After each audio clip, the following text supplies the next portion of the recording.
for game 1. First to dock the whole set. Oh, we're getting right into it. But it's Ernie, one of the only Falcos in the bracket, going up against the aforementioned Ice Climbers, trifmoney.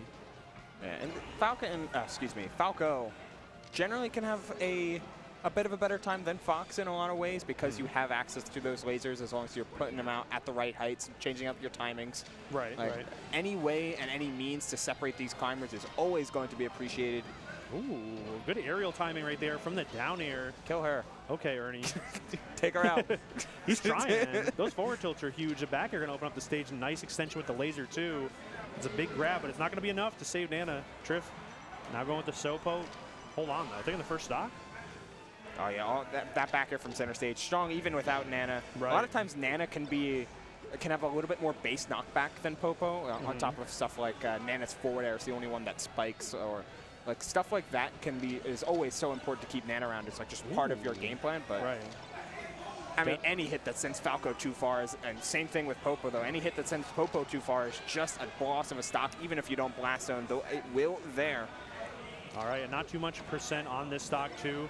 Already splitting up the Shine, the Falco Shine in particular. So very good at splitting up those climbers. Now we're seeing a little bit of an extension here, but good stuff not to get hit with that reset.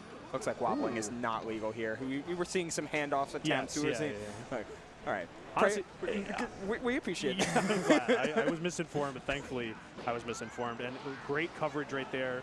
Love the way the climbers work together. It's going to be the down smash coming in. Trif going up. Pretty clean stock after an early lead. What's been so interesting to watch how Trif has been going about it. It's like there's been very little max length wave dashes. It's been a lot of shortens and a lot more triangle jumps, just trying to keep a more centered approach to it instead of slip and sliding all over the place and getting caught by one of Falco's more errant active moves. Right, right. There's a really good route here from Ernie going for the main climber instead. So really mixing up kind of a lot of options that Trif is picking for defense. Finally starting with the up air, and now Ernie on the back foot. Ooh, dude, those shortens have been on point, but so have those down smashes. 3-1 in Trif's favor, and holding on to both climbers is not looking good for Ernie. But the fact that Nana is still around, the back air from across stage, not going to close out. You have plenty of time. Take the back air on Nana and let it rock. Did you see that jab that Nana threw in too? Oh, she was scrapping. Okay.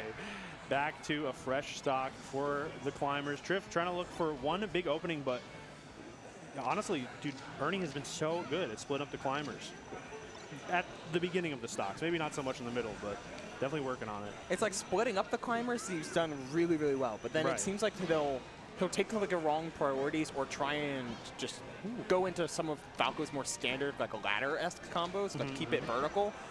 Wow, what an option. That was so great. Wow. So fast with that, sort of like feigning the shield to cover that laser approach, and then the fastest down smash like out of a wave dash I've ever seen. Really good option there to cover that approach from Ernie. And it's back to us. Here we are. Hello. Hello. It's a Friday. Welcome to Friday at DTN. Thank you for tuning in. It's been great. I'm loving all the melee action. Fun fact, too, a lot of these melee players are in other games, too. So if you have, if they're making any new fans at home, keep an eye on the bracket.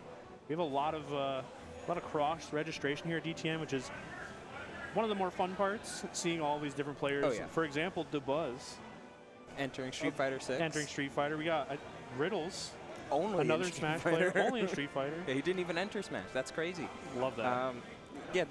That's always a magical thing about events like DTN or Frosty Fausting's Combo Breaker, Evo. Like you get the chance. It doesn't always happen, but you get the chance to see X, Y, or Z player. It's like, oh, I remember watching them at 2 p.m. and they were playing Tekken, and now they're over here playing, I don't know, DNF Duel. Somewhere in this venue, there is an Akuma player who has been to like 4 different sections, and they're just having a great time.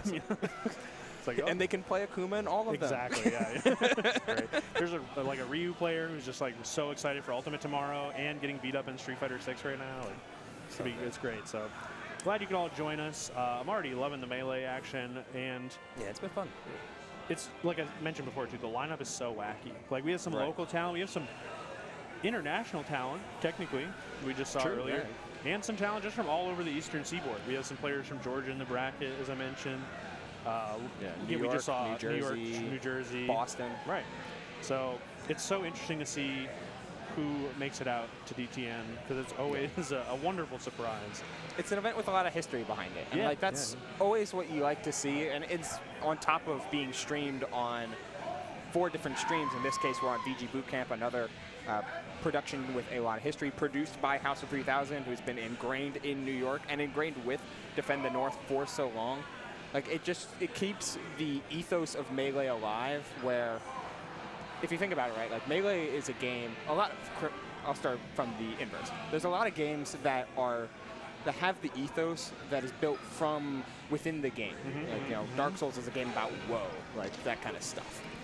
But the Melee is built by its community. It's built from the outside in. Okay. And that's always neat to see how it evolves and how we get to places like speaking Ice of climbers. Whoa, that edge guard had me like, whoa. Nice, appreciate that. Yeah, no problem. Going into game 2, Pokemon Stadium, it's going to be Triff with the first dub, but really solid counter pick coming in from Ernie. Hopefully we'll see a different story. Right now, though, that was a very fast stock and nice little edge guard from Triff. Ernie now just looking for any sort of traction. Finally splits up the climbers. Ooh, big back air. Just trying to get these meaty back airs, covering a lot of space, anything to separate the climbers. I like the change up there, but it feels like Ernie is being a little bit too eager to be separate and to attack the main climber. And it's like, all right, that's like valid in order to make sure that you can get some solid damage on, but yet just finish her off. Like, just go. Sopo is so much more digestible. So true. And now we're seeing some mistimed aerials, unfortunately, landing on that platform. Ernie not able to find a huge punish. But this transformation should be good for Ernie to try and seal the deal. Yep, that's exactly what I expected to happen. The old shine back air, all sorts of edge guarding that you can do with the extra ledge from that mountain of the transformation too. Really good stuff. And I don't think anyone wants to scrap in the middle here. I think both players are probably better off sticking to the sides, because something like that could happen. Yeah, as soon as you got, like, that seemed like it was a jump-in down air or a jump-in laser, like just trying to potentially snipe a jump, but we've been seeing it all day, like these, like, wave lands and wave dash down smashes, just such a core part of the climber kit. Right. And it's not seeming like something Ernie is ready to instantly deal with. Yeah. It is so tough, too, because, like you mentioned, those Falco combos sometimes, they write themselves, but the ice climbers have so many things to say about that. If you mistime an aerial or a dash attack right there, you're taking all sorts of damage. Fortunately, though, a rare miss. You'll see the down special come out from Triff. It's going to go... Oh, yeah, I was going to say go down a little bit, but no, it's fine. Clean stock advantage. Ernie still on the back foot, despite that misinput. Interesting. You just got to keep chipping away at this. Sometimes you just got to play the laser game. Use Shine for its intended purposes, but a dash attack, looking for a handoff here, looking for a reset, rather. Oh, there's man. the handoff. Oh, missed that one, though, after all those great follow-ups. But the bread and butter, the down smash is going to do it. Nice tech, though. Hold on. I'm pretty sure he could have just gone for another down smash there, but it was a very nice ledge snap from Ernie. Able to get the reset into that forward smash. Great DI, but you just get to hold ledge. Sealing out game number 2. Wow, with a smile, too. A nice, solid showing in that game, but it really is just one misstep. And all of a sudden, Ernie was on the back foot at the ledge, staring down a handoff, a down smash. Nothing that you want to see as Falco in that spot. So definitely ended up being a quick one, but...